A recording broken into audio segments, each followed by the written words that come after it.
materi ini adalah materi yang sangat menarik sekali bagi saya, bagaimana Pak Mul ini nanti ke depan akan menjelaskan untuk LS Pro, karena kebetulan di laboratoriumnya Pak Mul ini juga terdapat LS Pro. Nah, saya mengenal Pak Mul ini luar biasa aktif di LinkedIn. Beliau juga sangat motivated sekali memberikan masukan apalagi kepada saya selaku anak muda sekarang, bahwasanya branding ketika kita sudah bekerja atau branding untuk profesional ini adalah di LinkedIn.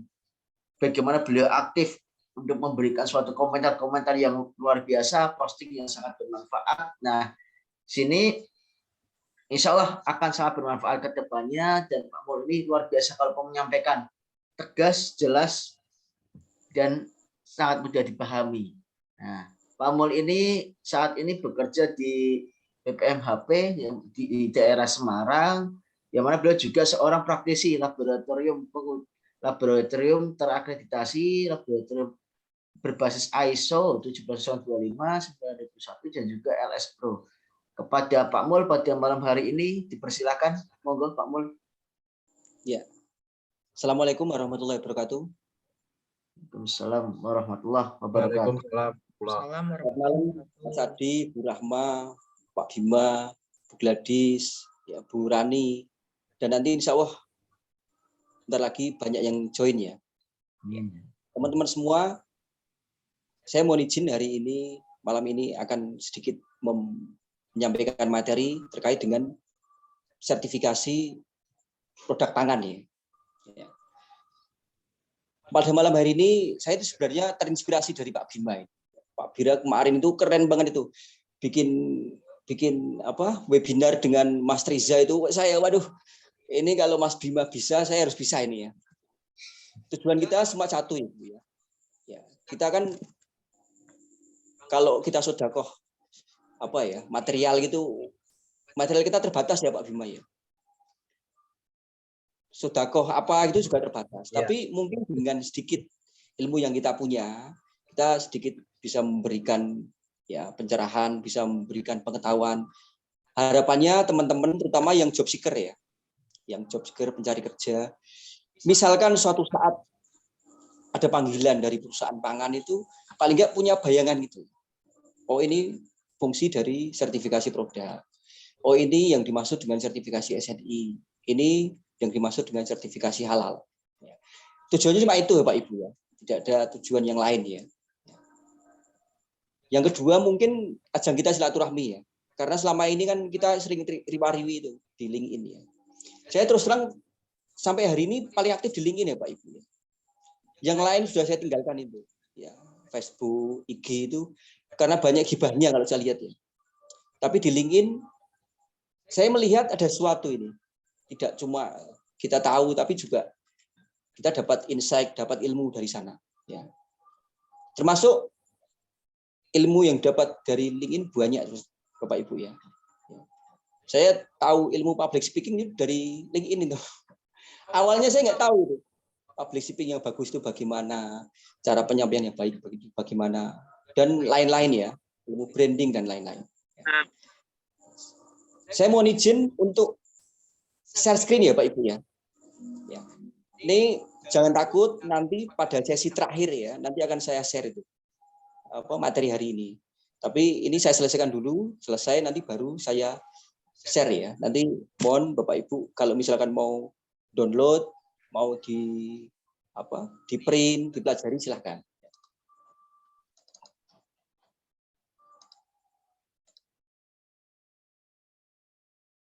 Terlihat ya? Jelas ya? Jelas Pak. Ya, jelas Pak Mul. Jelas Pak. Sertifikasi produk pangan. Ya. Sebelum saya masuk materi, saya mau promosi dulu lah ya. Bapak Ibu kan sering lihat di LinkedIn, Pak Mul sebenarnya kerjanya apa sih? Pak Bima aja nggak tahu, dia jadi mana. Nggak tahu ya Pak ya. Nah, malam ini saya buka kartu ini, jadi mana ini? Nah, ini Pak, ini kantor saya ini. Saya setiap hari masuk jam 7, pulang jam 4 itu kerjanya di sini, Mbak. Namanya Balai Pengujian Mutu Hasil Perikanan. Ya. Atau Bapak Ibu kalau misalnya mau Google ya, itu diklik aja BPMHP Semarang. Itu sudah ada itu di Google. Ya. Kebetulan balai saya ini termasuk instansi pemerintah ya Pak Ibu. Instansi pemerintah.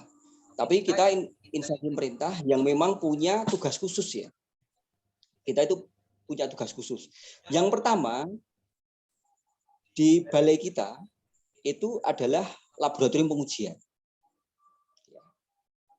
Dan sudah terakreditasi ya. Jadi lab kita itu sudah terakreditasi internasional itu, ISO 17025. Kenapa lab kita sudah terakreditasi? Karena 80% dari customer kita itu eksportir perikanan, Pak Ibu. Jadi orang Amerika itu ketika dia menerima produk dari Indonesia, produk perikanan ya, itu dia wajib mensyaratkan yang melakukan pengujian itu harus lab yang terakreditasi ISO 17025. Jadi ada unsur keterpaksaan itu, terakreditasi. Yang kedua, kita juga memberikan pelayanan penandaan SNI. Ini nanti yang kita bahas itu hari ini. Kita bahas terkait dengan penandaan SNI. Yang ketiga, karena kita sebagai instansi pemerintah, kita juga memberikan yang namanya sertifikasi terkait dengan regulasi pemerintah. Itu namanya SKP, Pak Ibu. Sertifikasi Kelayaan Pengolah. Jadi kalau misalkan dari Bapak Ibu, teman-teman kok punya industri pengolahan ikan, berbasis ikan ya, itu wajib punya SKP itu. Dan kalau misalkan usahanya itu adanya di Jawa Tengah ya, di wilayah kerjanya di Jawa Tengah itu silakan untuk sertifikasi SKP-nya di tempat kami, ya, karena kita area kerjanya seluruh area se-Jawa Tengah. Dan ini gratis kalau SKP. Jadi SKP itu gratis. Itu adalah wujud dari kehadiran pemerintah untuk memberikan pelayanan pada warganya. Tapi untuk yang SNI sama laboratorium pengujian ini berbayar ya Pak. Tidak gratis ya. Tapi untuk SKP gratis. Nah, ini baru tahu ini Pak Bima ini. Oh ternyata Pak Mul kerjanya di sini dong ya. Iya Pak. Nah, ini gambar saya ini. Ya. Jadi saya itu di kantor itu bisa dikatakan manusia 1000 wajah itu ya. Setiap hari berganti peran gitu. Kayak panggung sandiwara gitu.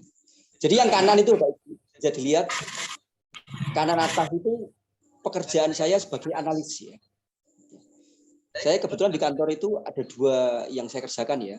Sebagai analis kimia, juga analis sensori.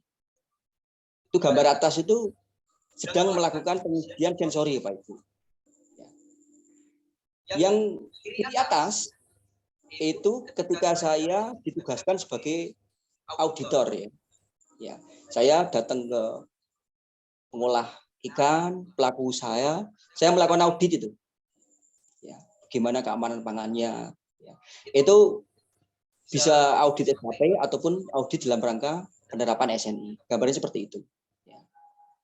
Yang kanan bawah ya, itu kerjaan saya ketika menjadi dosen pembimbing saat magang untuk PKL.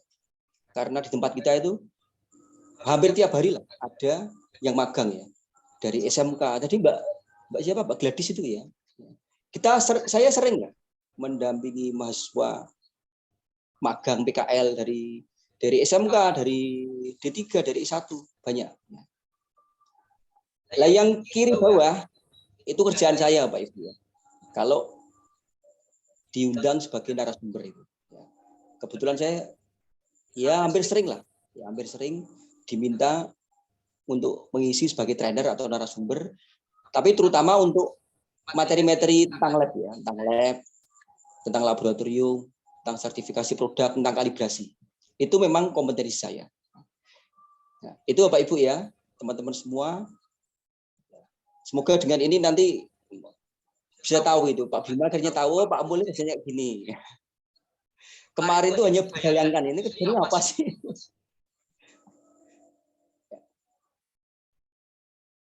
Pentingnya sertifikasi produk. saya sebelum membahas terkait dengan sertifikasi produk, saya mau menyampaikan dulu why-nya ya. Why-nya itu kenapa sertifikasi produk itu penting. Saya ambil beberapa situs berita online ya Pak Ibu. Ini kebetulan saya ambil di berita online. Ya. Jaga kesehatan masyarakat, BSN tetapkan SNI garam beriodium. Salah satu yang kita tahu ya, SNI yang wajib itu SNI garam. Itu Bapak Ibu kalau misalkan beli produk garam, kok tidak ada ini ya, label SNI, itu pelaku usahanya bisa ditindak itu, karena wajib itu. Kenapa wajib? Karena dengan adanya penambahan iodium, ya, itu dapat mengakibatkan pencegahan penyakit macam-macam ya, ya gondok, ya, perkembangan otak, pertumbuhan fisik anak. Makanya wajib itu garam itu harus beriodium. Garam konsumsi maksudnya ya. Kalau garam konsumsi wajib beriodium. Jadi Bapak Ibu kalau misalkan beli garam konsumsi untuk rumah tangga kita sendiri ya, itu wajib ada gambar seperti ini SNI. Jadi ini fungsi yang pertama untuk sertifikasi produk. Yang pertama adalah bahwa SNI itu untuk sebagai wujud food safety ya, atau keamanan pangan. Juga wujud dari pemenuhan gizi. Makanya untuk beberapa produk, kok produk itu ada kaitannya dengan keamanan pangan, pemenuhan gizi, itu pasti menjadi SNI wajib. Yang lainnya banyak Pak Ibu. Minyak goreng itu wajib untuk SNI. Terigu itu wajib SNI. Karena pasti alasan pemerintah kalau nggak food safety ya pemenuhan gizi. Yang kedua, kalau tadi SNI ya, ini terkait dengan halal. Ya, kayak gini kan, kita sering kan membeli produk, menjumpai ada label halal itu. Kenapa halal itu harus ada? Nah, ini, ya, saya juga ambil dari berita online ini. Ini katanya MUI, karena mayoritas warga negara Indonesia itu kan umat Islam. Nah, agar umat Islam yang mayoritas ini ketika dia mengkonsumsi produk pangan ya, makanan, minuman, obat-obatan, ya, kosmetik dan lain-lain, agar yakin, tidak gampang, tidak was-was ya. Misalkan saya beli produk nugget ikan atau nugget ayam, biar saya nggak was-was. Ini ayamnya disembelih nggak oleh orang yang sudah bersyahadat misalkan. Ini ada bahan tambahan pangan nggak yang mengandung unsur babi. Nah, agar was-was itu tidak ada, maka perlu ada yang namanya sertifikasi halal. Ini bentuk sertifikasi produk Pak Ibu. Ya, jadi sertifikasi produk itu bentuknya macam-macam. Dia bisa SNI, bisa halal, ya, bisa organik dan lain-lain. Ya. Nah, ini mungkin Bapak Ibu belum tahu ini. Saya kira belum banyak yang tahu ya. Saya kemarin sempat dicurah hati sama bapak saya. Bapak saya bilang gini. Ini bahasa Indonesia ya, karena ini kan tidak semua orang Jawa. Saya translate ya dari bahasa Jawa ke bahasa Indonesia. Saya tuh kemarin beli beras harganya 12.000. Tapi kok berasnya jelek banget ya? Nah, teman-teman mungkin nggak tahu ya, bahwa sebenarnya beras itu ada sertifikasinya, Pak Ibu. Tapi yang mengeluarkan sertifikasinya bukan SNI ya, bukan LS Pro, tapi itu biasanya Kementerian Pertanian. Gambarnya kayak gini. Bapak Ibu kalau beli beras, kok berasnya bermerek ya, Sania, Fortune dan lain-lain, pasti ada kayak gini. Itu sebenarnya bagian dari sertifikasi.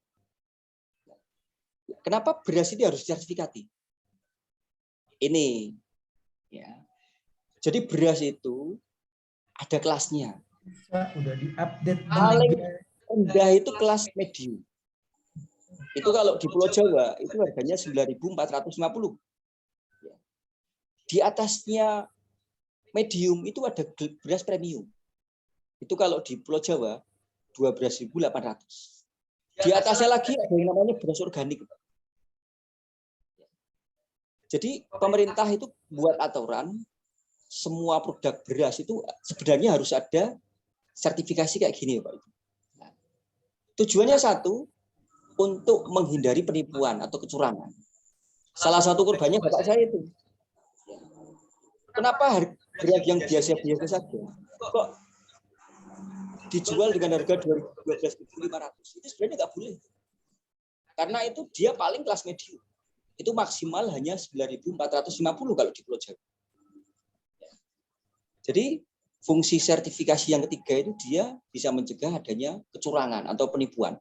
Kalau bahasa kerennya namanya economic fraud. Economic fraud. Ya. Ini saya kemarin bincang-bincang ya sama orang sertifikasi yang orang Semarang. Mungkin besok mau dinaikkan jadi SNI, tapi sementara ini sertifikasinya baru sertifikasi yang sektoral ya, yang mengeluarkan baru kementerian. Jadi fungsi dari sertifikasi itu banyak, Pak Ibu. Ini ada berita dari koran online ya. Jadi ini tahun 2017 ini ada kejadian kayak gini nih. Ya. Jadi dia itu sebenarnya berasnya medium, tapi dijual dengan harga premium. Pak Bima bisa bayangkan lah, kalau berasnya kira-kira 1.000 ton itu, keuntungannya berapa, Pak? Gede loh itu. Coba 1.000 ton itu kan 1 juta kilo ya. 1 juta kilo kali selisihnya ini 3 miliar itu. Dan ini sudah ada kejadian ya Pak Ibu ya. Jadi sudah disidak ya, karena ada satu perusahaan dia jual tidak sesuai dengan kelas berasnya. Berasnya medium dijual premium.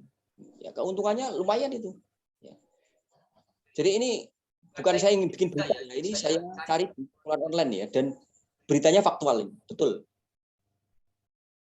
Dan yang terakhir, ini hubungannya dengan kerjaan saya ini. Ya. Bapak Ibu kalau misalkan membeli produk ikan sarden ya, itu mulai tahun 2018 itu harus SNI itu, wajib. Ya. Kenapa produk sarden itu harus SNI?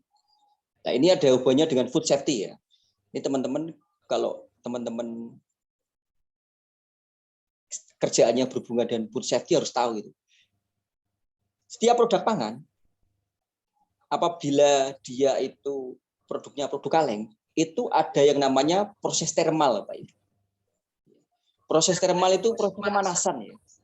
Bisa dalam bentuk sterilisasi atau bisa dalam bentuk pasteurisasi. Nah, ini hati-hati. Kalau produk pangan,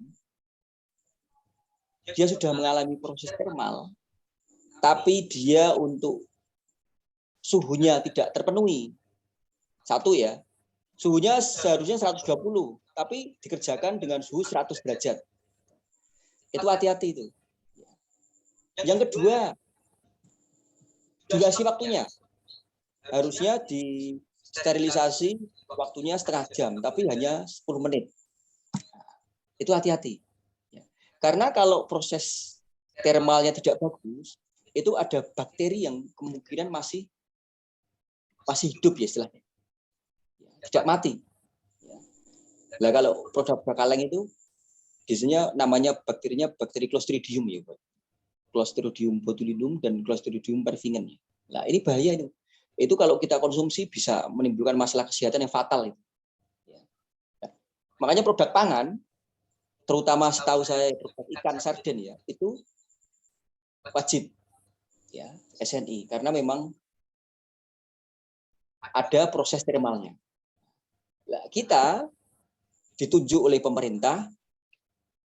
Jadi ada 8 ya Pak Ibu, ada 8 LS Pro namanya, lembaga sertifikasi produk yang bisa memberikan penandaan SNI untuk produk ikan kaleng. Termasuk kita, Semarang. Saya termasuk dulu ketika awal-awal elektro untuk ikan kaleng itu saya dulu ya awal-awal lah yang dikirim untuk pelatihan ke Bogor 3 hari itu ya, untuk persiapan elektro kita. Itu ya Pak Ibu ya. Nah, ini hubungannya dengan food safety ya, keamanan pangan. Tadi ya Pak Ibu ya, untuk penerapan sertifikasi itu ternyata implikasinya luas ya.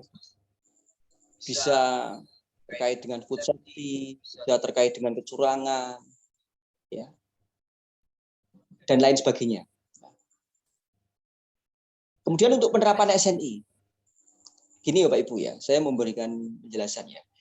Secara umum SNI itu sebenarnya sukarela. Itu harus digarisbawahi itu. Volunteer. Jadi semua SNI itu sukarela.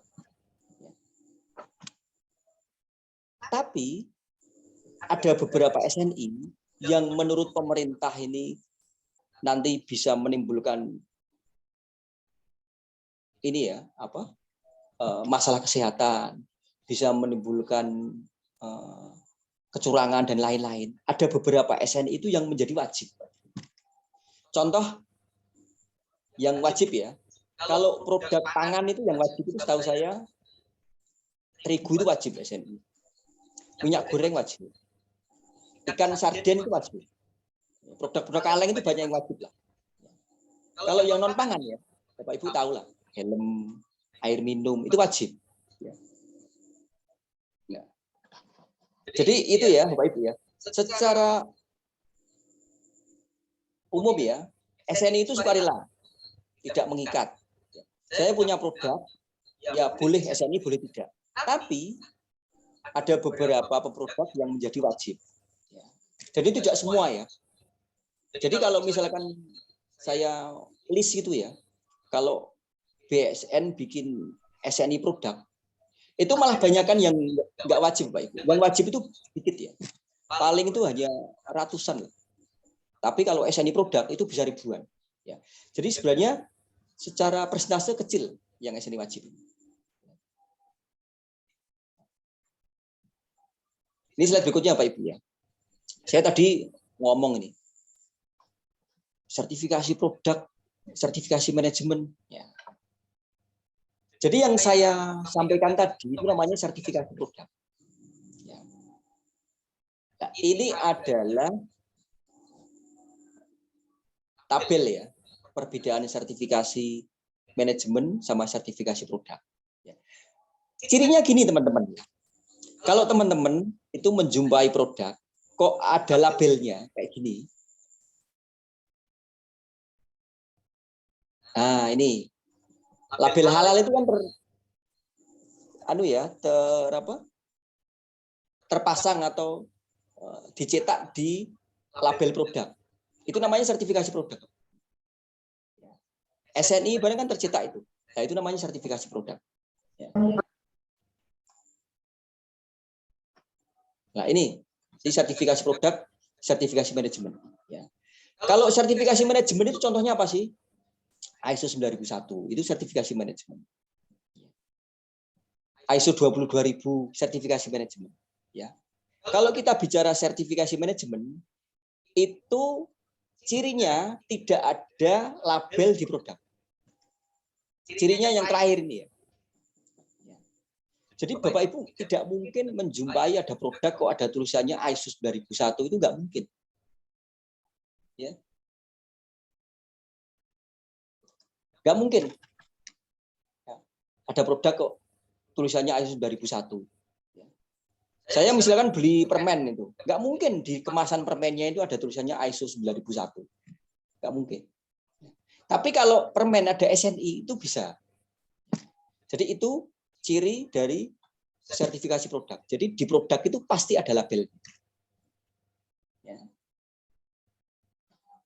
Lalu ciri berikutnya ya. Kalau ISO 9001 itu tidak ada yang namanya sampling. Ya. Misalkan saya ngaudit tempatnya Pak Bima.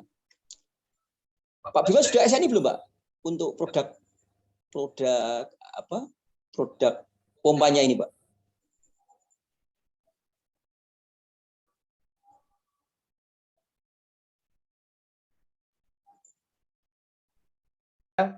Halo Pak Mul.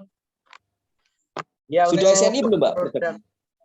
produk pompa DAP belum SNI, Pak, karena masih assembly-nya di Italia, Pak, di luar. Jadi kita masih pakainya seperti sertifikasi manajemen ini, Pak, quality ISO 9001. Dari satu ya. Oke. Iya. Ya. Jadi bisa ditanyakan ya sama Pak Bima ya. Pak Bima ini kebetulan ahlinya pompa ini. Mereknya DAP ya. Pompa DAP itu walaupun di produknya Pak Bima itu di perusahaannya sudah ISO 9001, tapi tidak mungkin dicantumkan di produknya. Tidak nempel. Itu namanya sertifikasi manajemen. Jadi sertifikasi manajemen itu pasti tidak nempel itu label. Tapi kalau helm itu wajib ada emboss ya, ada penandaan SNI. Karena itu bentuk dari sertifikasi produk. Itu yang membedakan ya. Lalu yang membedakan yang lain, kalau saya ngaudit ISO 9001, misalkan saya datang ke tempatnya Pak Bima, saya sebagai auditor 9001, saya nggak mungkin melakukan sampling, ambil sampel, saya bawa, ya, nggak ada. Tapi kalau saya melakukan sertifikasi produk, saya datang ke tempatnya Pak Bima, kebetulan Pak Bima nih calling saya, Pak, besok bos saya minta Pak agar produk pompa saya itu disertifikasi SNI. Kalau saya datang ke tempatnya Pak Bima, saya pasti ngambil sampel. Saya ngambil sampel itu nanti saya uji di lab saya, karena itu bagian dari sertifikasi produk.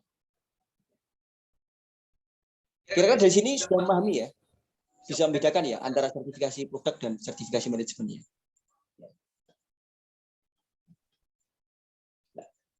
Kalau ini perbedaan sertifikasi produk dan laboratorium. Ya. Kalau laboratorium beda, Pak Ibu. Kalau laboratorium itu dia bisa sampling, bisa melakukan analisa pengujian, tapi tidak bisa memberikan penandaan. Ya, tidak bisa memberikan label. Kita juga tidak ngaudit proses produksi. Ya. Kita tidak ngaudit sistem manajemen. Jadi kita hanya sampling dan melakukan pengujian saja. Dan hasilnya nanti sertifikat. Ini ya bedanya antara lab dengan sertifikasi produk. Ya. Nah, untuk bentuk-bentuk sertifikasi produk itu banyak Pak Ibu ya. Banyak bentuknya. Ya. Yang umum SNI namanya. Ya. Jadi banyak produk-produk itu yang ada penandaan SNI. Ya. Halal itu termasuk jenis sertifikasi produk ya. Organik. Nah, nanti kita bahas ya. Sertifikat organik itu apa? Ya. 3 ini yang paling banyak ya. Jadi sertifikasi produk itu yang paling banyak, satu itu SNI, yang kedua itu halal, yang ketiga itu sertifikasi organik. Ya. Nanti saya bedah satu-satu itu. SNI itu apa, organik itu apa, halal itu apa. Ya. Ini wajib diketahui, Pak Ibu ya. Perlu diketahui kalau misalkan ada satu produsen, ya, Pak Bima misalkan, dia kepengen mensertifikasi produknya pompa, harus diketahui itu, yang disertifikasi itu produknya, bukan organisasinya. Ya. Kalau produknya itu tadi bentuknya ya SNI, halal, ya, organik. Tapi kalau yang disertifikasi perusahaan itu bentuknya ISO 9001, ISO 22000, beda. Yang kedua, kalau kita mau mensertifikasi produk kita harus pastikan SNI-nya itu ada, standarnya itu ada. Contoh nih, saya buat produk ketuk misalkan. Saya agar punya ini ya, punya nilai jual ke pelanggan. Saya kepengen produk getuk saya itu saya SNI-kan. Yang saya harus tahu ya, saya harus pastikan getuk itu ada SNI-nya. Coba dicari itu, ada nggak SNI getuk? Kalau SNI getuk nggak ada, ya nggak bisa di SNI-kan. Jadi standarnya harus ada dulu. Yang ketiga, oh ternyata produk saya produk getuk. Standarnya ada, misalkan standar SNI nomor 1, 2, 3, 4. Gitu ya. Nah, saya nyari itu. Siapa organisasi yang bisa memberikan penandaan SNI getuk saya. Nah, itu namanya LS Pro. Nah, kalau Bapak Ibu kesulitan ya, misalkan Pak Bima ini kesulitan.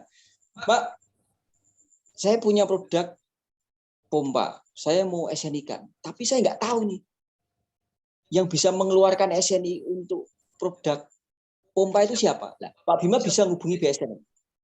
Nanti diberikan alternatif. Yang bisa mengeluarkan itu si A, si B, si C, lokasinya di Jakarta, di Bandung, di Semarang. Ya itu ya, Pak Ibu ya. Ini yang perlu tahu ini. Kalau nggak ada standarnya, nggak bisa itu di SNI. Saya lanjut ke proses sertifikasi produk.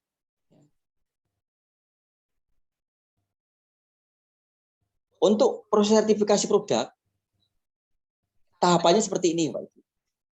Contoh ya. Kita mengajukan aplikasi dulu ke LS Pro. Kalau yang memberikan penandaan SNI namanya LS Pro ya, lembaga sertifikasi produk. Kalau yang memberikan penandaan halal namanya LSH, lembaga sertifikasi halal.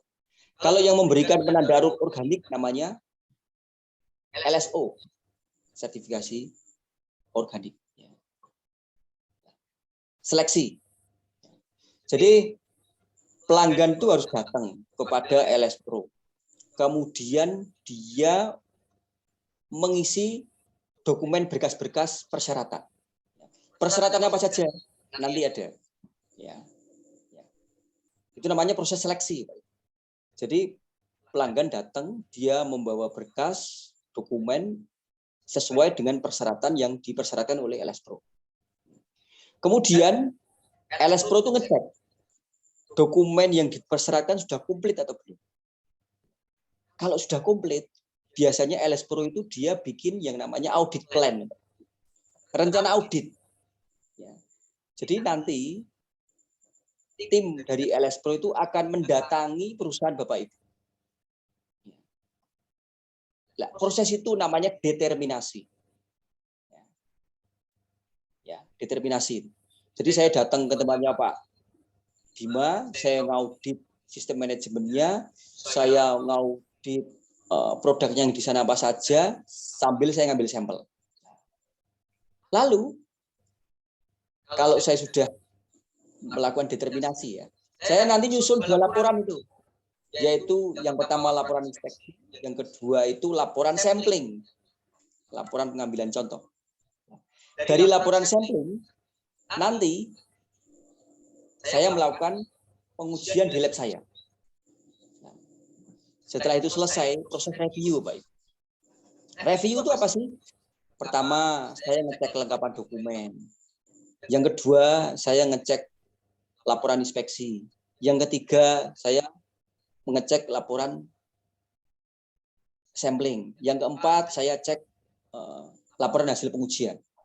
Kalau sudah komplit, reviewnya komplit, baru saya memberikan yang namanya atestasi. Atestasi itu menerbitkan sertifikat bahwa perusahaan A sudah oke nih, saya bisa memberikan penandaan SNI. Namanya atestasi. Kalau saya sudah memberikan sertifikat SNI, maka perusahaan itu boleh menggunakan logo SNI.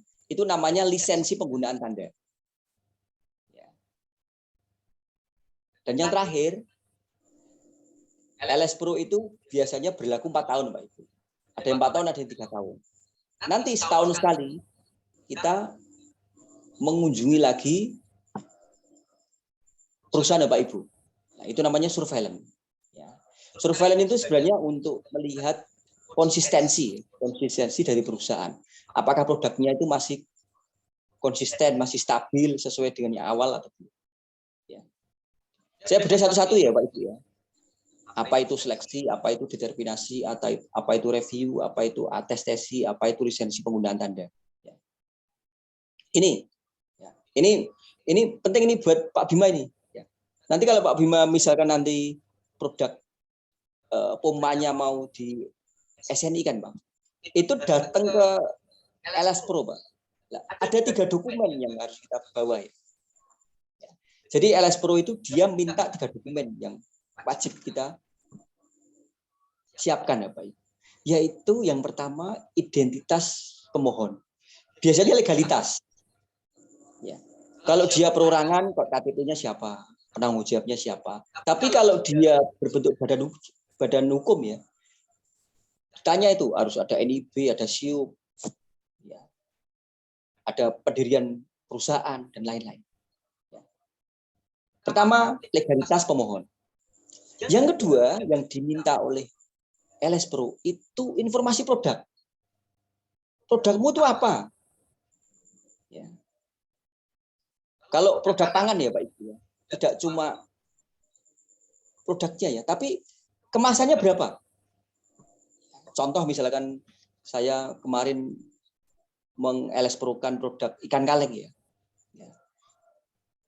Ikan kalengmu itu dikemas dalam kemasan apa saja itu harus disebutkan. Oh, kemasan 500 gram, kemasan 1 kilo, kemasan 250, harus ada. Termasuk master kartonnya harus disampaikan. Ya. Bahan bakunya, ya, dan lain sebagainya. Ya. Jadi nanti misalkan Pak Bima ya mau mengesenikan pompanya, harus jelas Pak. Pompa saya itu kapasitas pompa itu kapasitasnya apa sih? HP ya Pak ya? Horsepower ya? Iya Pak Mul, horsepower HP. Ya, harus jelas Pak. Produksi saya itu 1 HP, 2 HP, 10 HP harus jelas. Harus disampaikan semua. Itu namanya informasi produk. Yang ketiga, kita harus menyampaikan yang namanya informasi bagaimana produk itu dibuat. Ya. Kalau produk pangan ya, kita harus menyampaikan bagaimana flow prosesnya dari raw material sampai menjadi end product. Itu harus disebutkan. Ya. Bahan bakunya apa, dipasok oleh siapa. Ya. Bagusnya lagi kalau perusahaan itu dia sudah punya sertifikat. Ini Pak Bima sudah punya modal ini. Perusahaannya sudah ISO 9001. Ini nilai lebih, Pak. Jadi ketika kita ngaudit ya, ini pengalaman saya ya. Kalau saya ngaudit di perusahaan, kok perusahaan itu legalitasnya bagus ya. Dia sudah ISO 9001, sudah ISO 22000, syukur-syukur dia sudah BRC kalau perusahaan pangan ya. Itu saya ngaudit mudah. Karena dia secara kelayakan sudah bagus. Tapi kalau perusahaan-perusahaan yang sertifikasinya belum jelas ya, belum ISO 9001, kalau perusahaan pangan itu belum ISO 22000, saya ngauditnya ketat. Ya, saya ngauditnya ketat. Karena saya harus memastikan bahwa prosesnya itu bagus ya. Itu ya teman-teman ya. Itu namanya seleksi. Jadi seleksi itu ada 3. Informasi legalitas, informasi produk, yang ketiga itu informasi proses produksi. Ini tolong disiapkan ini kalau teman-teman mau mengesenikan satu produk. Ini kalau belum komplit tidak bakal diproses oleh LS Pro. Ini dicatat ya. Jadi nanti tolong jangan komplain sama LS Pro. Saya kemarin ngirim dokumen banyak kok nggak diproses-proses. Kok nggak ada tim yang datang ke perusahaan saya. Itu pasti dokumen kurang lengkap, Pak. Ya. Jadi di dalam LS Pro itu ada yang namanya tim reviewer dokumen. Dokumen kurang komplit, kurang lengkap ya. itu ditolak, harus melengkapi dulu. Ya. Ya. Dan nanti kalau sudah komplit, sudah lengkap, ya, kita nanti bikin yang namanya audit plan. Ya. Kita nanti bikin tim itu, siapa nanti yang melakukan audit, siapa yang ambil contoh. Ya. Jadi ada 2 tim yang datang, tim audit dan tim sampling. Yang kedua, determinasi. Determinasi ini di proses sertifikasi produk ini sangat penting ya. Ini yang membedakan SNI, halal dan organik itu di sini. Ya. Ini yang membedakan di sini. Ini kalau saya gambarkan seperti itu ya. Kalau saya ngaudit sebagai auditor SNI, dalam otak saya itu, pikiran saya ya, perusahaan ini dia harus menerapkan prinsip-prinsip food safety. Ya.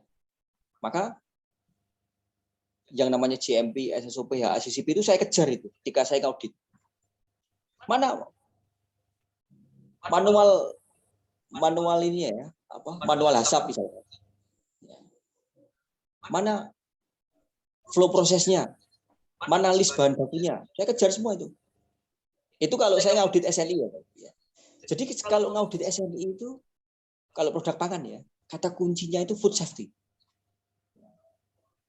Tapi kalau saya sebagai auditor halal, ya, kata kuncinya itu traceability, kontaminasi dengan bahan haram ya. Jadi beda. SNI dengan halal itu beda paradigmanya. Ya.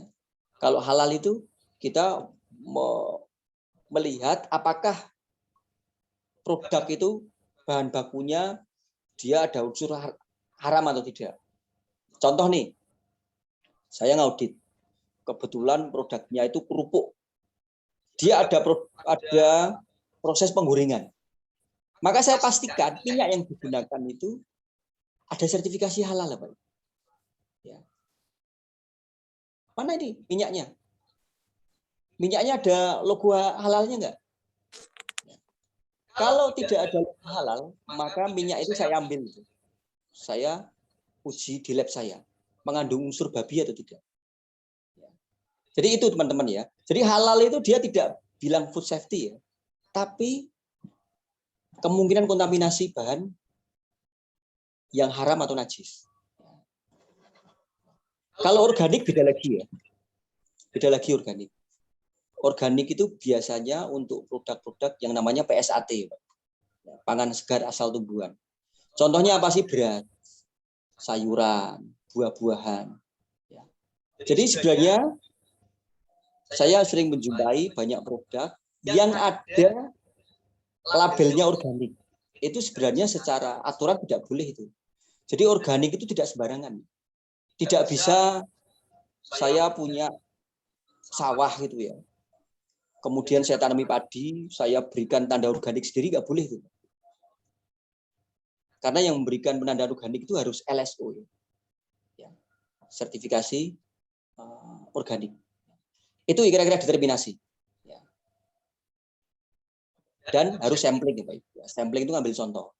Ya. Ini kira-kira kalau teman-teman Bapak Ibu kepengen penjelasan ya. Pak, kalau saya melakukan sertifikasi SNI, ketika saya mengaudit, saya melakukan determinasi itu apa sih yang di-assess? Ya ini listnya. Ya. Yang pertama saya inspeksi proses produksinya. Jadi harus ada proses produksi. Nggak boleh pabrik itu bilang, Pak, kita hari ini tidak ada proses produksi, Pak. Sudah end produk semua, nggak boleh. Ya. Makanya biasanya kalau saya sebagai auditor SNI, itu calling dulu biasanya. Kapan nih ada proses produksi? Ya. Jadi tidak zong itu ya. Datang ternyata tidak ada proses produksi. Nah, ini yang diaudit ya Pak Ibu ya. Kalau saya ngaudit SNI seperti ini. Ya. Ya selain ngaudit proses ya. Prosesnya itu harus memenuhi kaidah GMP, SSOP, HACCP harus semua.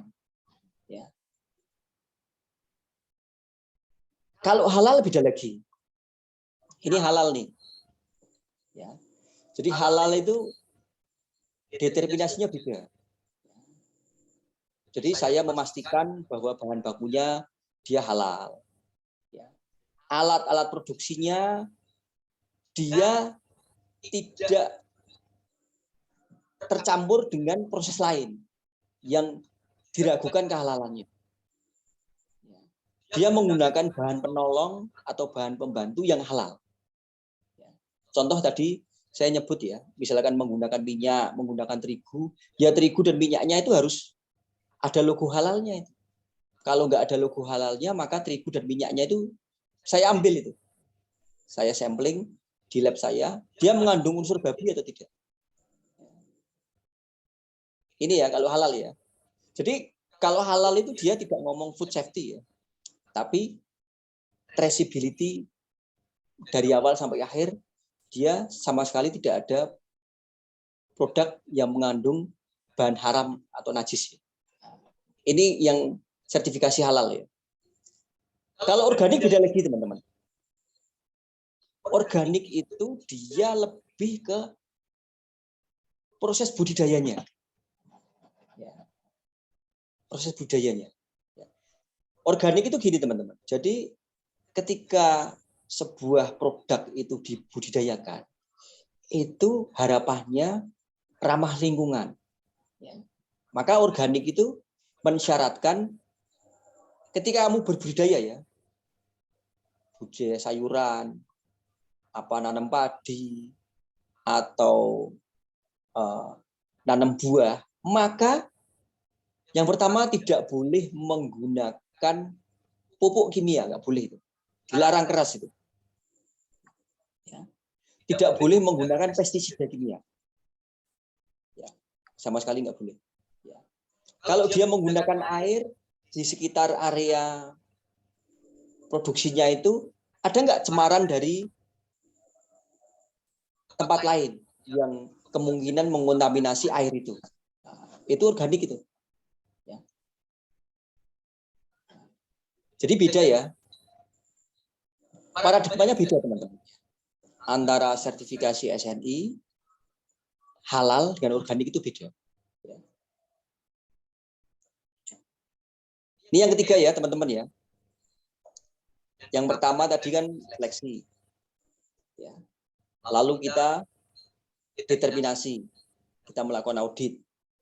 Kemudian sampling. Yang ketiga review. Yang direview apa? Ada 4 hal ya.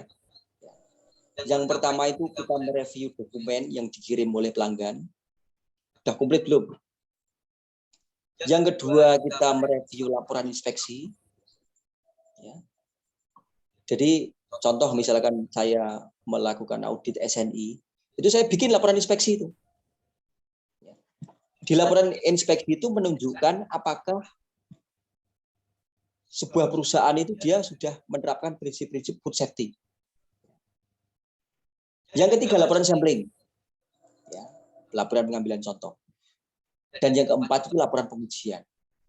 Kalau ini sudah komplit semua, keempat-empatnya oke, sudah bagus, sudah memenuhi aturan, maka kita bisa berlanjut ke tahap berikutnya ya, yaitu penerbitan sertifikat. Ya. Ini bentuk sertifikatnya. Ini contoh sertifikat yang kebetulan kita keluarkan ya dari kantor kita. Ini produk ikan kaleng ini, ya, di Pekalongan ya, perusahaannya di Pekalongan. Ini namanya atestasi teman-teman, atestasi penerbitan sertifikat kesesuaian. Kalau perusahaan itu sudah kita berikan sertifikat, maka perusahaan itu dia boleh menggunakan tanda SNI. Ini beberapa contoh produk yang sudah ada penandaan SNI. Kalau sertifikat belum keluar, ya nggak boleh ya memberikan penandaan SNI.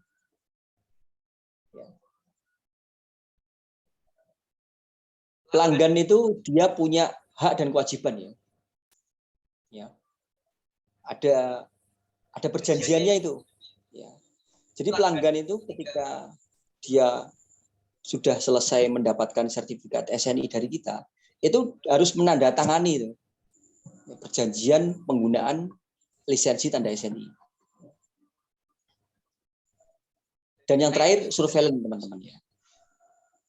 Surveillance itu sebenarnya proses untuk ini ya, untuk menjamin suatu perusahaan itu dia konsisten. Jangan sampai kalau bahasa Jawanya itu anggot-anggotan ya. Tahun ini bagus, tapi tahun depan belum tentu bagus dia proses produksinya. Maka perlu ada surveillance itu. Surveillance itu ya kunjungan ulang, Pak. Tahun sekali. Nah, itu ya. Nah, ini adalah ruang lingkup akreditasi yang ada di kantor saya. Jadi perlu diketahui teman-teman semua. Kalau teman-teman misalkan Pak Bima ya, mau men-SNI-kan produk pompanya, nomor satu itu cari LS Pro-nya. Ya. Perlu diketahui LS Pro yang memberikan tanda SNI itu tidak bisa memberikan tanda SNI untuk semua produk ya. Dia dibatasi yang namanya ruang lingkup. Ya. Nah, ini adalah contoh ruang lingkup yang ada di kantor saya ini. Jadi saya ketika memberikan tanda SNI itu hanya untuk produk-produk ini. Ya. Bandeng duri lunak, abon ikan, bakso ikan, bandeng cabut duri, nugget ikan, kerupuk, tuna kaleng, ya, dan sarden dalam kemasan kaleng. Hanya itu. Jadi saya nggak bisa itu memberikan SNI untuk pompa, untuk minyak, untuk terigu, untuk garam, nggak bisa. Karena ruang lingkupnya kita tidak mampu.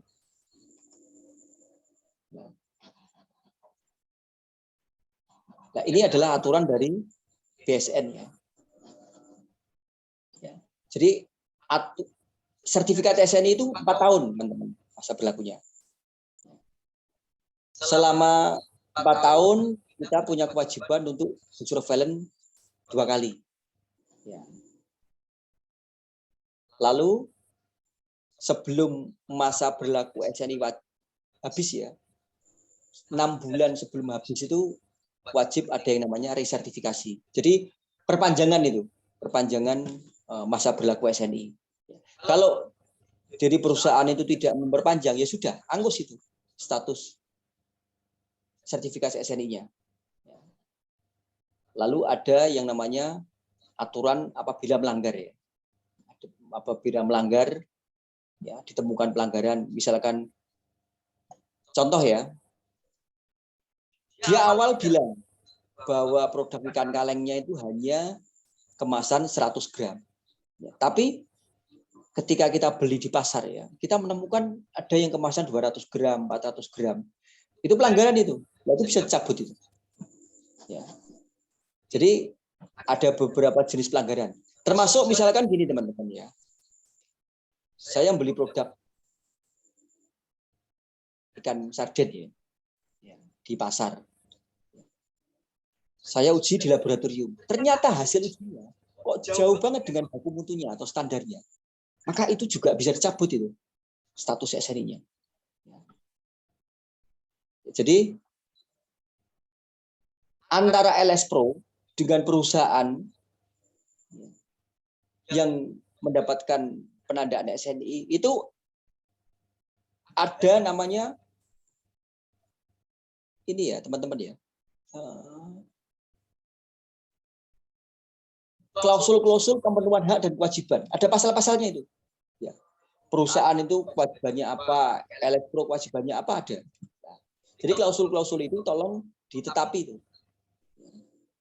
Jangan ada satupun yang dilanggar. Karena kalau satu aja dilanggar, maka bisa dicabut itu status SNI kita ya.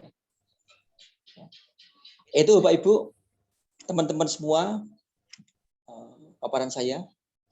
Monggo silakan Mas Adi. Ya, terima kasih pemaparannya dari Pak Mulyono. Luar biasa bagus.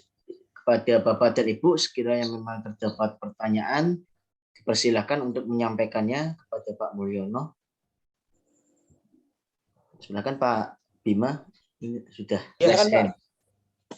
Ya, Pak Mulyono, sebelumnya terima kasih untuk pemaparannya mengenai sertifikasi produk.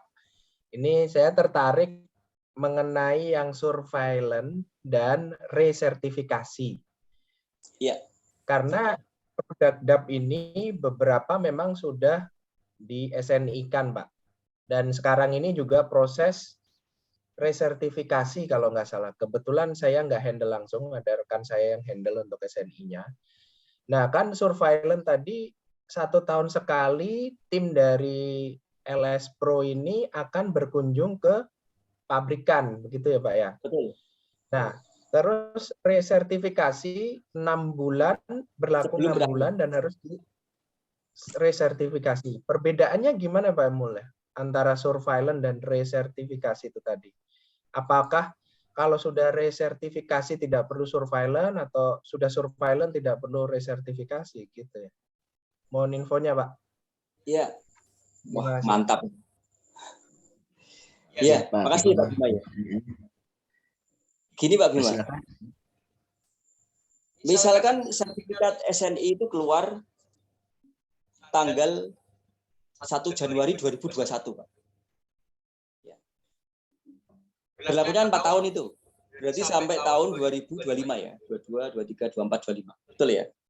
Nah, untuk surveillance itu biasanya setahun sekali, Pak. Misalkan 21 nih. Berarti surveillance pertama itu tahun 2022. Surveillance kedua itu 2023, Pak. Itu namanya surveillance. Kalau reakreditasi itu 6 bulan sebelum tanggal 1 Januari 2025, Pak. Perbedaannya itu, Pak. Beda, ya. Jadi kalau surveillance itu ya setahun atau 2 tahun setelah sertifikat. Kalau reakreditasi itu sebelum berakhir, Pak. Sebelum berakhir. Itu juga pilihan ya. Kalau kepengen berlanjut penandaan SNI-nya, ya silakan nanti di resertifikasi. Tapi kalau tidak mau berlanjut, ini contoh misalkan ya, saya punya produk getuk ini ya, saya SNI-kan. Tapi gara-gara produk getuk saya itu saya SNI-kan, kok nggak ada impact-nya ke penjualan ya? Ngapain saya SNI-kan? Saya putus lah. Lah itu nggak perlu di resertifikasi, Pak. Nggak perlu. Atau kita bisa pindah, Pak. Misalkan saat ini ya, produk DAP itu kan disertifikasi oleh LS Pro A. 4 tahun lagi, kalau Pak Bima itu tidak puas dengan LS Pro A, bisa pindah ke LS Pro B. Boleh pindah. Jadi memang itu ada unsur persaingan ya, Pak. Antara LS Pro ada persaingan itu. Kalau nggak cocok, wah ini kayaknya biayanya mahal nih. Saya pindah ke LS Pro B, boleh, Pak. Tapi kalau Pak Bima pindah ke LS Pro B, itu ya nanti jadinya sertifikasi baru ya, bukan resertifikasi. Itu ya Pak Bima ya. Iya. Semoga memuaskan, Pak. Pak Mul. Iya. Siap, mantap Pak Mul. Terima kasih. Terima kasih. Kalau pompa ya, kayaknya kalau sertifikasi pompa itu. Ya, kebetulan untuk DAB sendiri pakai ada 2 sih Pak. Yang dari pemerintah sama yang swasta, Pak. Kita pakai 2 sih sekarang ini. Tuh. Cuman saya nggak ngikutin prosesnya. Cuman pas lihat presentasi Pak Mul ini, saya jadi tertarik gitu karena prosesnya itu kadang cukup apa ya? Cukup ribet kalau saya bilang untuk ini sertifikasi ini SNI. Iya. Gitu sih. Pokoknya kalau bicara sistem standar sistem mutu itu kalau nggak biasa ribet ya Pak Adi ya. Dokumen itu segini. Pak Bima kalau tahu dokumen saya di lab itu, aduh, ratusan lembar Pak. Kalau nggak biasa pusing. Siap. Kayaknya ada yang Siap, di Pak Mul. Terima kasih. Terima kasih Pak Bima atas pertanyaannya. Apakah terdapat pertanyaan kembali Pak Bima atau sudah cukup? Pak Bima? Sudah cukup Pak Adi, Pak Mul. Terima kasih. Baik, terima kasih atas pertanyaannya Pak Bima. Izin melanjutkan Pak Mul, ini di kolom chat terdapat pertanyaan panjang ini dari Pak Reza Gusman. Iya. Nah, ini antusias sekali Pak, pertanyaannya sampai 4 Pak. 4 atau 5? Ya 4. Nah, 5 Pak pertanyaannya.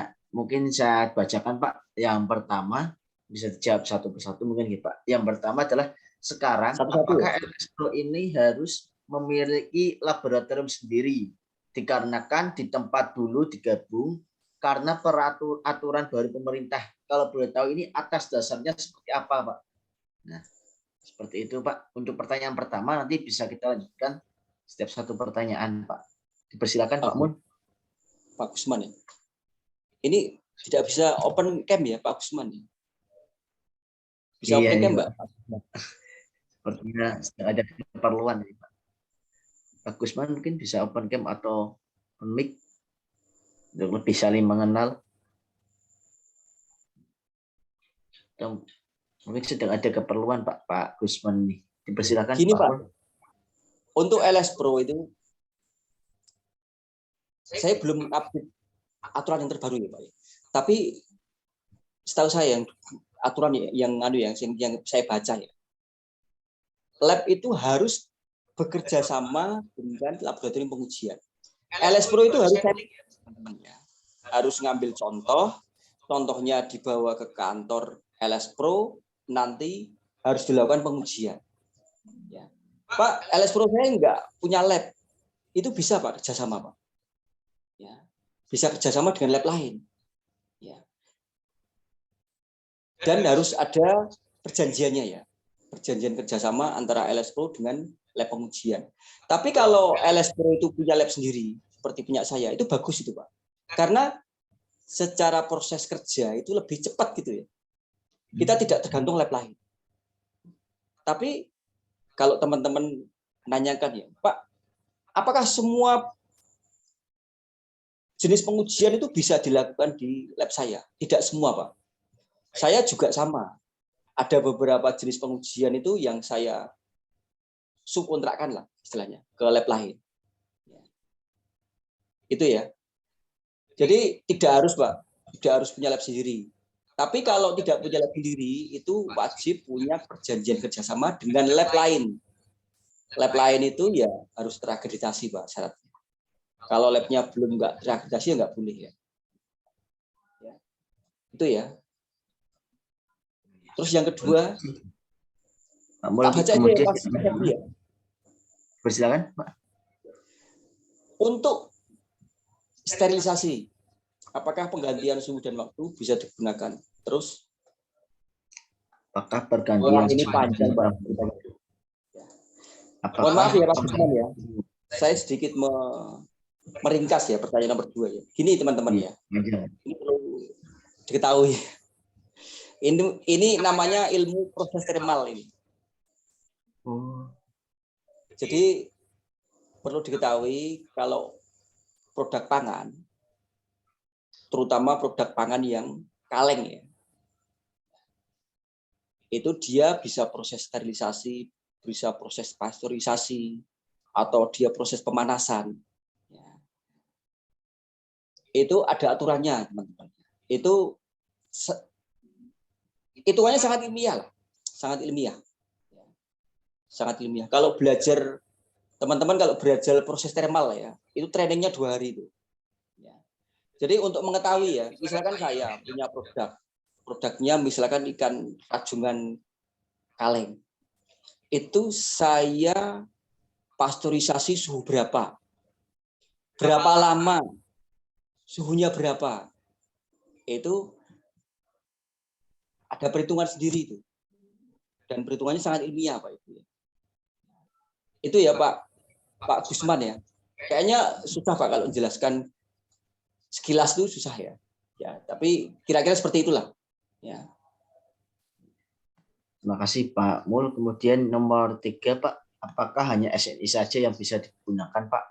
Karena untuk produk pertanian ada banyak metodenya Pak, seperti yang saya ketahui juga ada AOAC dan AOCS.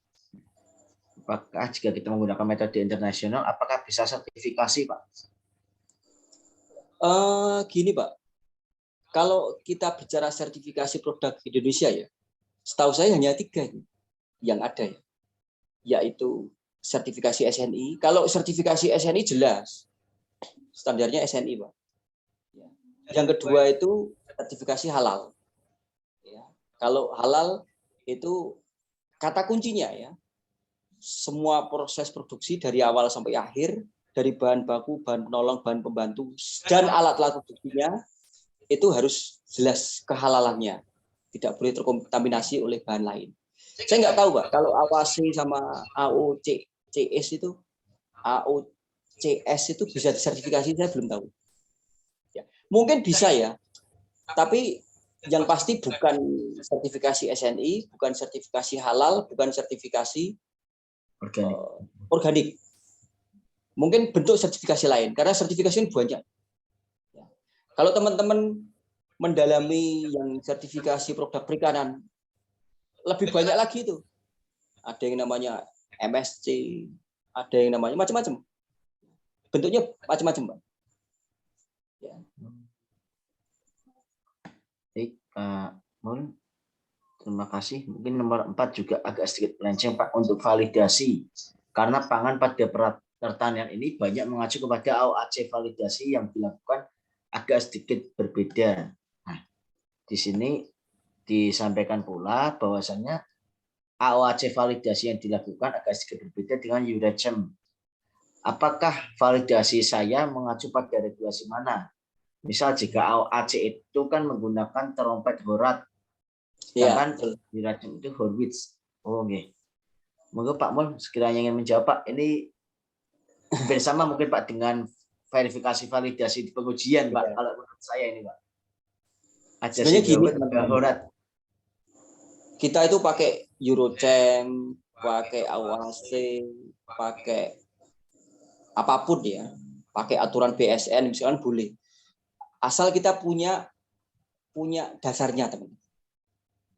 Dan asesor tidak boleh mewajibkan ya. Ini nggak bisa ini laporan verifikasi harus ikut EUROCEM, nggak bisa. Karena setahu saya untuk produk-produk ini ya, produk-produk kesehatan ya, obat itu validasinya beda lagi kayaknya ya. Dia ada yang namanya farmakope itu. Nah, itu mungkin validasinya beda lagi. Jadi nggak masalah Pak mau pakai AOAC atau pakai EUROCEM, asal kita punya ya. Dan saat asesmen itu ditunjukkan, Pak kita verifikasinya pakai aturan EUROCEM Pak. Kenapa pakai EUROCEM? Karena ini. Ya. Kenapa pakai AOAC? Karena ini permintaan buyer misalkan. Ya. Atau memang ini regulasi Pak, silakan. Nggak ada itu aturan yang mewajibkan harus EUROCEM atau apa AOAC. Nomor 5 saya baca ya. Sertifikasi halal zat kimia yang bisa memabukkan juga masuk ke dalam pengujian Pak. Karena bisa saja menggunakan. Ya, jadi gini Pak Ibu. Saya terus terang untuk halal ini tidak mendalami secara spesifik ya. Kalau SNI ya, karena kebetulan saya di kantor kan sebagai evaluator produk itu. Saya sering tuh melakukan audit keamanan pangan, audit proses produksi di beberapa perusahaan ya. Tapi untuk halal, saya hanya sekilasnya seperti itu. Saya tidak mendalami secara dalam ya. Tapi secara prinsip tidak boleh ada bahan haram, bahan yang meragukan itu nggak boleh. Ya. Salah satunya kalau itu meragukan ya tadi ambil sampel, dilakukan pengujian di lab, nanti dilihat apakah dari bahan itu dia mengandung unsur-unsur yang haram atau meragukan. Gitu ya, Pak ya. Terima kasih untuk jawabannya Pak Mulyono. Ini dari Pak Reza Gusman. Apakah terdapat pertanyaan kembali Pak Reza Gusman nih. Dipersilakan mungkin melalui kolom chat. Oh ya, Pak, katanya tidak ada pertanyaan kembali Pak dari Pak Reza Pak. Saya sedikit bertanya Pak, tadi sempat ada dua hal yang berbeda Pak antara laporan inspeksi dengan laporan sampling. Nah, perbedaannya seperti apa Pak di laporan inspeksi dan sampling ini Pak? Gini Mas Adi ya, kalau orang inspeksi itu ini produk pangan ya, terkait dengan food safety-nya. Contoh misalkan saya ngaudit di perusahaan ya, saya lihat itu ya, fasilitas produksinya hygiene gitu. Ya. Penyimpanannya itu higienitasnya terjaga enggak? Lampu-lampunya dia tertutup atau tidak? Ya. Lantainya bersih atau tidak? Ya. Untuk proses produksinya dia siksak atau tidak? Kan nggak boleh itu. Ya, Mas. Jadi proses produksi itu harus lancar ya. Nggak boleh harus siksak ya. Ada fasilitas untuk cuci tangan enggak? Dan lain sebagainya. Itu namanya laporan inspeksi. Jadi laporan inspeksi itu laporan gimana dia untuk membuktikan food safety-nya. Ya. Dasarnya laporan inspeksi apa? Pastikan GMP-nya bagus. Pastikan SSOP-nya bagus. Ya. Pastikan kalau dia perusahaan besar, apalagi perusahaan itu termasuk prosesnya proses yang high risk ya. Contoh ikan kaleng itu high risk itu. Dia harus HACCP itu. Nggak bisa nggak harus HACCP. Nah, kalau HACCP kita harus jelas itu. CCP-nya di mana, gimana tindakan pencegahannya, macam-macam. Itu namanya laporan inspeksi, Mas. Kalau laporan sampling itu saya ngaudit misalkan di ini ya, di gudang misalkan. Pada hari itu dia ada sampel berapa? Saya lihat itu. Ternyata di gudang itu ada 5.000 kaleng. Nah, saya ambil tabel itu, pakai EQL kan. Ya. Kalau 5.000 saya ngambil sampelnya berapa? Itu bedanya itu, Mas. Ya. Kalau sampling kita nggak lihat produksi. Kita hanya lihat end product, kita ngambil sampel sesuai dengan aturan sampling yang benar. Atau kalau misalkan kita mencurigai ya, di dalam proses produksi itu ada yang kira-kira mencurigakan, kita bisa juga sampling in proses ya, bukan produk akhir. Gitu ya, Mas Adi ya. Oke, terima kasih Pak atas jawabannya Pak. Berarti memang untuk inspeksi dengan sampling itu adalah dua kegiatan yang berbeda ya Pak? Beda banget Pak. Ya. Terima kasih Pak Mul atas jawabannya. Dipersilakan Bapak dan Ibu, sekiranya memang terdapat pertanyaan, monggo. Atau mungkin saya mau share, nggak bisa ya? Share materi. Share materi bisa Pak. Namun biasanya ini Pak, dari materinya harus di close terlebih dahulu di komputer Bapak, baru di share. Gitu ya? Itu, Pak. Close terlebih dahulu baru dilakukan proses share Pak.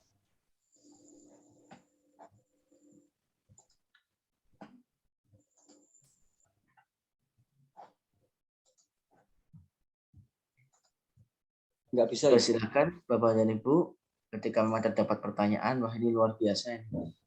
Ya kalau pagi tambah semangat ini Pak.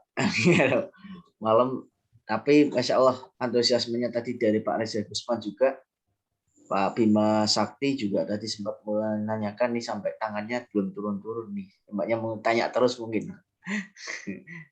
Nah, seperti itu apakah bisa dibagikan Pak?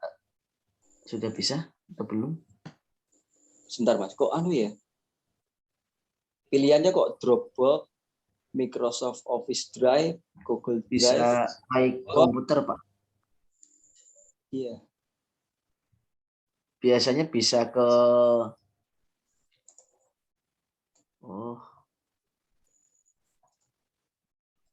berarti nanti bisa via Google ini Pak.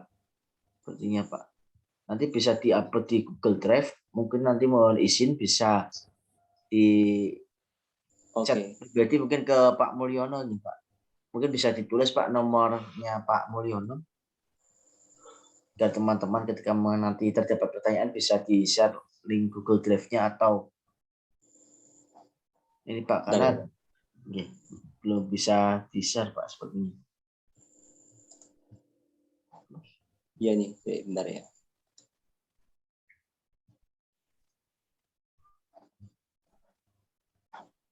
Persilakan Bapak dan Ibu. Wah ini semangat-semangat malam hari belajar bareng.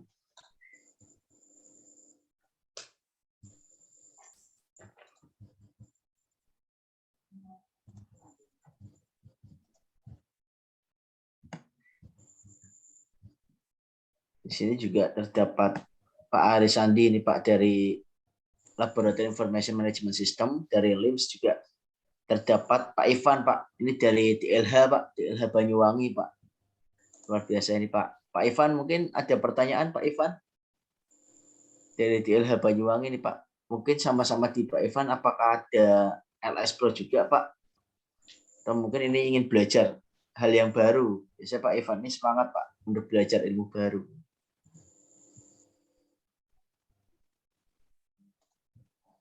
Sesuatu yang baru aja Pak Adi pengen belajar. Insyaallah. Dari ya Pak Banyuwangi ya Pak. Iya Pak.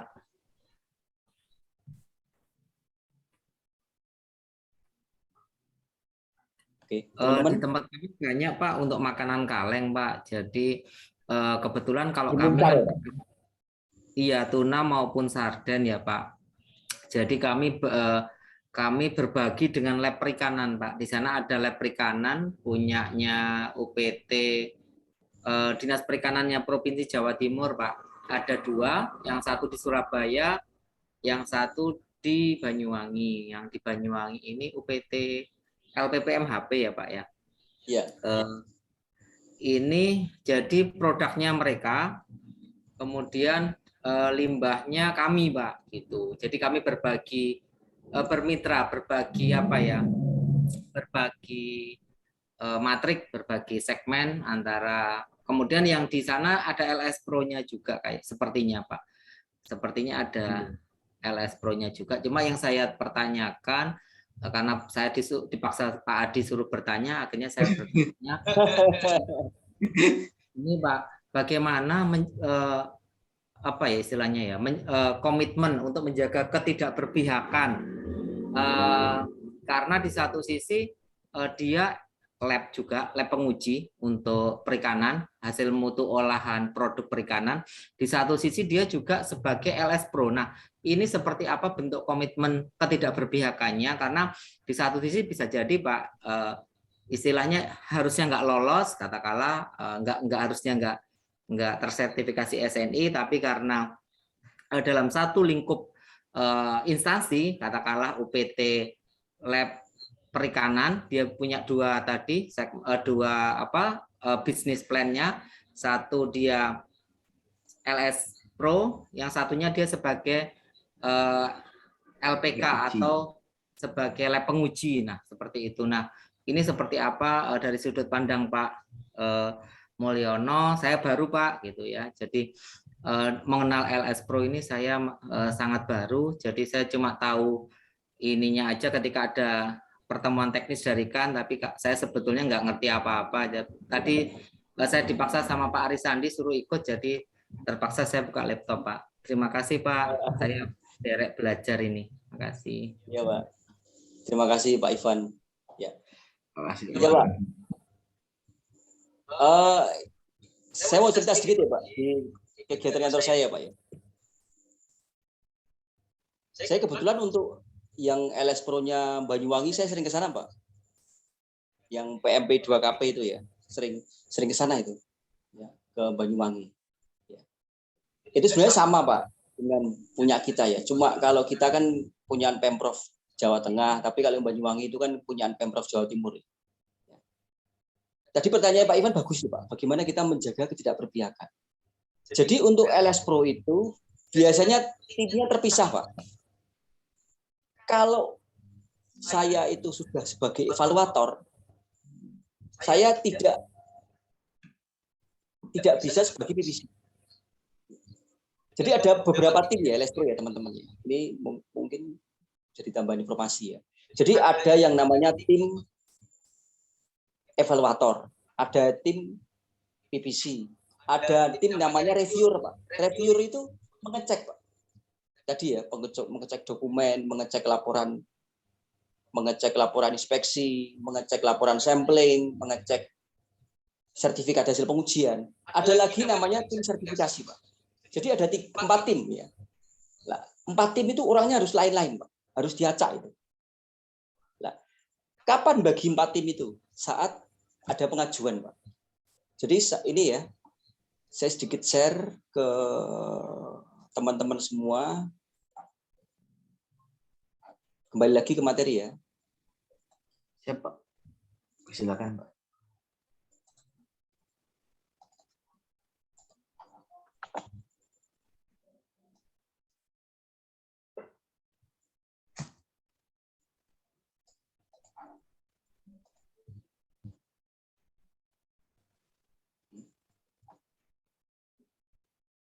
Nah, ini ya teman-teman.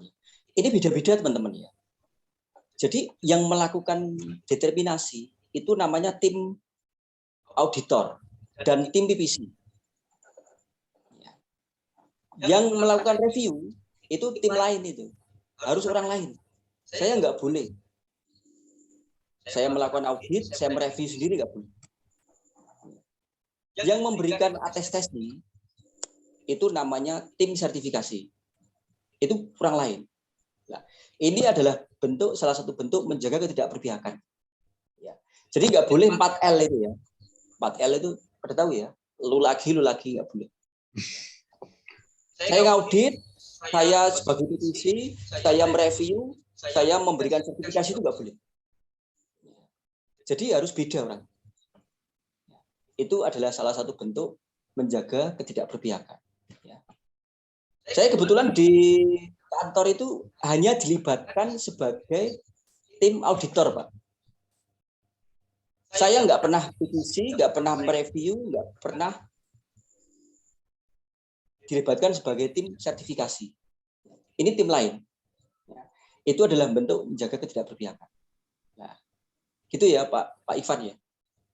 Berarti kalau misalkan gini Pak, misalkan manajer laboratorium itu, misalkan dia manajer mutunya atau manajer teknisnya, itu berarti dia bisa juga ya Pak menjadi sebagai auditor, tim auditor ya Pak. Maksudnya bergabung Bisa. gitu bisa ya? Bisa. Tetapi untuk keputusan apa tadi Pak yang mereview ya yang nggak bisa ya? Review, tim review. Tim reviewnya di seksi lain gitu ya? Bisa, ya Pak. Oh gitu. Enggak, soalnya kami sering ketemu dengan teman-teman di lab perikanan itu yang menyampaikan kalau mereka juga ikut di dalam LS Pro juga gitu. Makanya saya kan nggak ngerti ini kok dia juga nguji, dia menandatangani sertifikat hasil uji, kasih pelayanannya, kemudian dia juga ikut menjadi salah satu tim untuk LS Pro-nya juga gitu. Mas, saya kemarin juga habis kunjungan dari sana Pak, kita belajar. Jadi kami walaupun kami lab lingkungan, kami tetap continuous improvement apa yang di sana ada, kita kirimkan staff-staff kami ke sana untuk continuous improvement lebih baik lagi gitu. Yeah. Itu Pak. Ya Pak, makasih Pak Ivan. Saya sama Pak. Saya itu di lab pengujian itu sebagai analis kimia ya, analis sensori ya, manajer mutu ya Pak.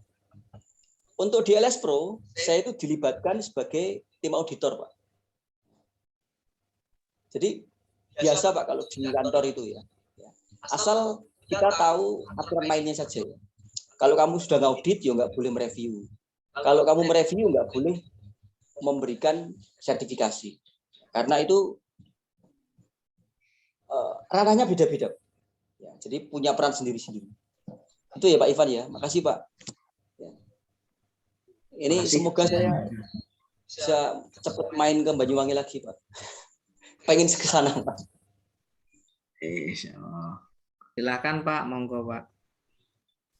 Jauh, Pak. Terima kasih. Kantornya, Pak.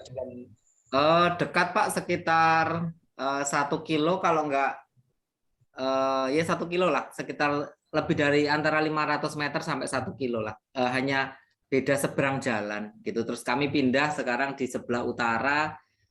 Dulu kami hanya 500 meter, sekarang mungkin sekitar 1 kilo Pak. Jadi dulunya hanya beda seberang jalan aja, beda perempatan. Nah gitu, beda. Saya ke timur, labnya ke perikanan ke barat. Gitu, Iya. Pak. Makasih ya Pak Ivan ya. Monggo. Ini ada pertanyaan bagus ini dari Bu Gladys ini. Terima kasih Pak Ivan. Dari Bu Gladys ini Pak Mulyono berkaitan dengan yang pertama itu terkait proses resertifikasi Pak. Jika suatu perusahaan akan melakukan resertifikasi, tahapannya ini tetap dari tahap seleksi atau hanya sekedar pemberian sertifikat secara berulang karena sebelumnya tetap dilakukan surveillance Pak. Nah, ini bagaimana Pak untuk proses resertifikasi ini Pak? Dipersilakan Pak Mul. Kalau ini pengalaman kita ya Bu ya. Kalau produknya sama, contoh ya, yang awal itu dia produknya ikan kaleng, kemasannya 100 gram, 250 gram, 500 gram, sama persis. Ya, kita nggak sampai nambah dokumen, kan hanya sama kan dokumen. Tapi untuk audit tetap untuk audit sampling tetap. Ya. Tapi mungkin dokumennya nggak sebanyak yang awal. Itu ya. Kemudian pertanyaan nomor 2 ini bagus ini menurut saya. Itu bagus ini nih Pak, organoleptik. Pengujian organoleptik. Saya kebetulan di kantor itu selain sebagai analis kimia ya. Pokoknya gini Bu, kalau saya di kantor itu jabatannya banyak ya, tapi gajinya cuma 1 itu ya. Saya analis kimia juga, analis sensori juga. Ya. Tadi pertanyaan Bu Gladys kan gini, Pak, untuk melihat apakah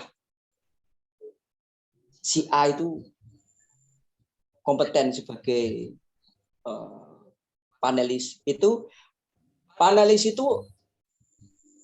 ada aturannya Bu. Saya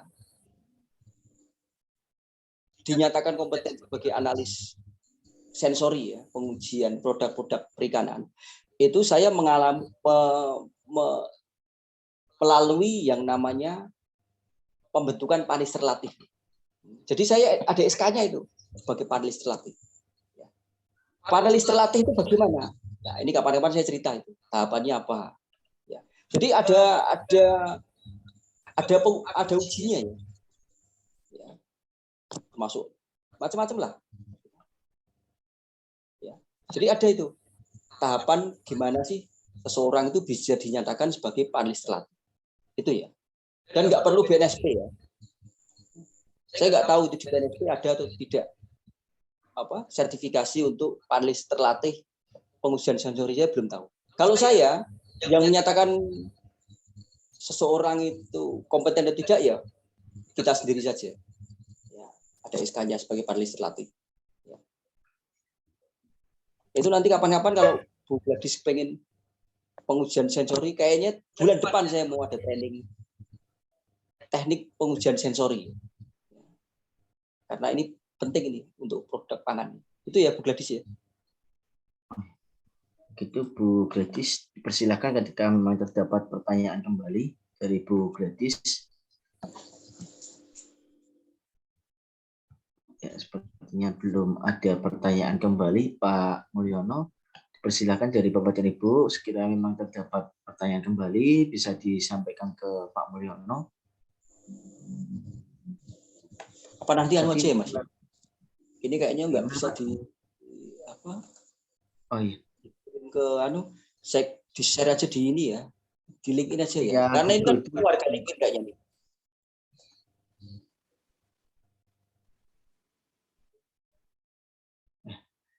Ini Pak terdapat pertanyaan Pak dari Bu Rahma Pak berkaitan dengan produk pangan sensori hanya bau saja atau terdapat uji sensori lain, Pak? Enggak, Bu. Kalau sensori itu harus komplit ya. Satu, sensori itu yang paling penting ya, visual, penampakan. Ya. Yang kedua, tadi ya, bau. Ya. Yang ketiga itu tekstur. Yang keempat itu rasa. 4 itu. Ya. Parameter sensori itu 4. Yang jarang dipakai itu sensori apa? Pendengaran, itu jarang. Tapi kadang dipakai juga. Contohnya sensori pendengaran itu apa sih? Kalau Bapak Ibu mau ngetes kerupuk itu melempem atau tidak ya, itu dipatahkan kan. Itu sensori pendengaran. Ya. Kalau kepengen melihat es krim itu crispy atau tidak, itu suaranya kan krek gitu ya. Krek. Itu sensori dengan pendengaran. Jadi sebenarnya sensori itu dengan menggunakan 5 panca indera. Ya. Jadi penampakan atau visual, bau, ya, rasa, dan tekstur. 4 itu harus ada semua. Jadi tidak bisa hanya bau saja. Itu ya. Terima kasih Pak Mul atas pertanyaannya, Pak. Saya juga tergelitik ini Pak berkaitan dengan sensori, Pak, karena kebetulan kemarin ketika di lab pengujian ini terdapat salah satu baku mutu untuk air minum, Pak. Air minum itu salah satu parameternya juga terdapat sensori, Pak. Bau, rasa, ini diperhatikan, Pak. Namun tadi Pak berkaitan dengan panelisnya ini, apakah boleh sampling Pak sistemnya, Pak? Jadi misal untuk pengujian ini kita random atau memang harus panelisnya itu tersertifikasi, Pak? Atau punya sertifikat pelatihan sebagai panelis? Karena kemarin pengalaman saya di laboratorium pengujian saya ini malah justru sistemnya sampling, Pak. Jadi misal si A dia untuk sampel ini, B sampel ini. Nah, apakah sama, Pak? Karena kebetulan lab saya kemarin itu adalah sama dengan Pak Ivan, lab lingkungan. Nah, mungkin Pak Pol kan lab pangan, Pak. Nah, ini apakah sama, Pak? Seperti itu? Silakan, Pak. Ini saya jawab ya. Gini teman-teman ya. Kalau teman-teman tuh bicara pengujian kimia, pengujian biologi, pengujian fisika, itu sebenarnya ketika kita melakukan penilaian itu kan yang memberikan nilai itu kan bukan kita, tapi alat. Contoh ini. Ya enggak? Kalau pengujian fisika, kimia, biologi itu kita nguji sendirian aja nggak apa-apa. Karena kan ketika kita melakukan pengujian itu hasilnya kan objektif. Kan kita nggak bisa kan mengarang hasil pengujian sendiri, kan harus dari alat. Tapi khusus untuk pengujian sensori itu bukan objektif Pak Ibu ya, tapi subjektif. Makanya untuk pengujian sensori itu nggak boleh sendirian. Minimal setahu saya 3 ya. Nah, itu namanya panelis. Jadi panelis itu dia tim ya, beberapa orang. Setahu saya 3 sih. Di tempat saya malah 6 gitu, ya, sebagai panelis. Nah, sebagai panelis itu ketika dia melakukan penilaian itu tidak ujuk-ujuk ya teman-teman, tidak tiba-tiba, tapi dia harus membuktikan dulu bahwa dia memang layak sebagai panelis, terlatih namanya. Ada tahapannya itu sebagai panelis terlatih. Ada pelatihannya, ada trainingnya, dan ada ininya ya, ada uji kompetensinya, dan harus ada laporannya. Itu ya Mas Adi. Terima kasih Pak Mul atas agak unik ya. Sensori itu agak unik. Jadi kalau teman-teman biasanya di pengujian kimia atau biologi, ketika training pengujian sensori itu ilmu-ilmu kimia itu dihilangi dulu. Jadi mengkosongkan otak gitu ya. Dimasuki ilmu sensori. Memang beda paradigmanya. Karena dia kan nggak pakai ini ya, kan benar-benar pakai respon panca indera. Kok teman-teman saat pelatihan dan uji kompetensi panelis terlatih saat itu pilek, pasti gagal itu. Saya pastikan. Pasti gagal. Karena kita nggak bisa membaui, merasa. Pasti hasilnya ngaco. Jadi benar-benar harus fit. Itu ya. Itu juga menjawab pertanyaannya Bu Rahma ya.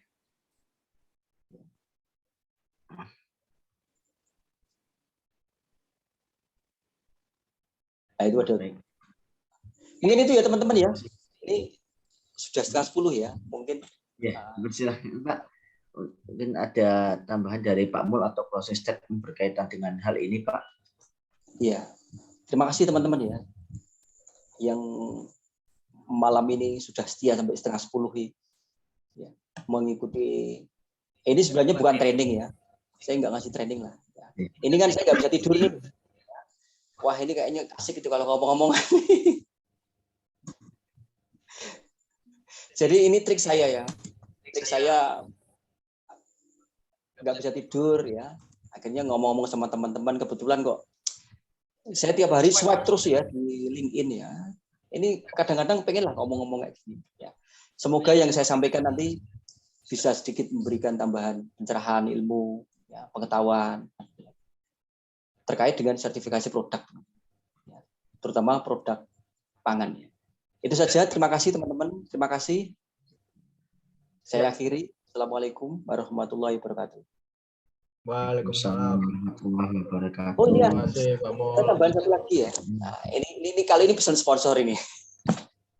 Siap, Pak. Agar saya semangat lagi ya menyampaikan materi yang berikutnya. Ya.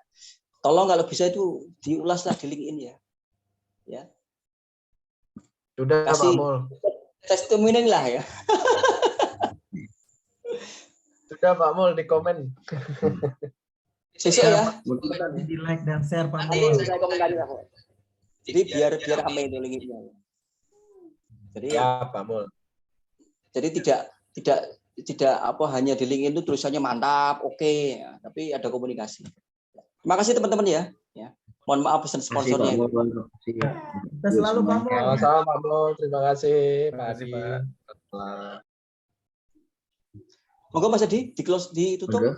Yang buka tadi Mas Adi. Terima kasih atas penyampaiannya Pak Mulyono dan terima kasih dari Bapak dan Ibu telah meluangkan waktunya. Sini saya selaku moderator pamit undur diri. Terima kasih, kita berlanjut di sesi-sesi berikutnya. Pamit. Assalamualaikum warahmatullahi wabarakatuh. Waalaikumsalam warahmatullahi wabarakatuh. Assalamualaikum warahmatullahi wabarakatuh. Semuanya Bapak dan Ibu.